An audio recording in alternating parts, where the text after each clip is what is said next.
Hey y'all, it's your girl Nene, and today we are starting a synthetic wig series. So y'all, I have about maybe 10 synthetic wigs that are on Amazon that we're going to try on together. So this will be part one. Let's go ahead and start with the first wig. So here is the first wig. I have high hopes for this, you guys. It's like a light yaki feel, and then I really like the color. The color is P4/27/30, 3 combs and adjustable straps. So let's put it on without any manipulation.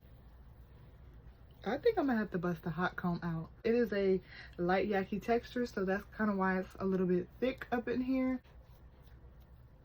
I'm gonna take some powder, put it in this parting space.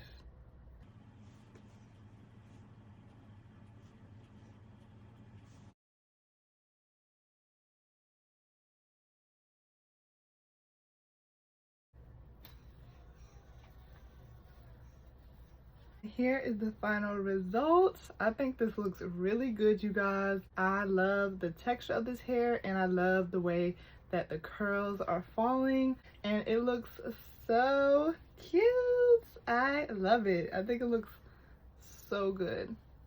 This wig, all its info will be in my Amazon storefront on my profile. You guys know how to find it.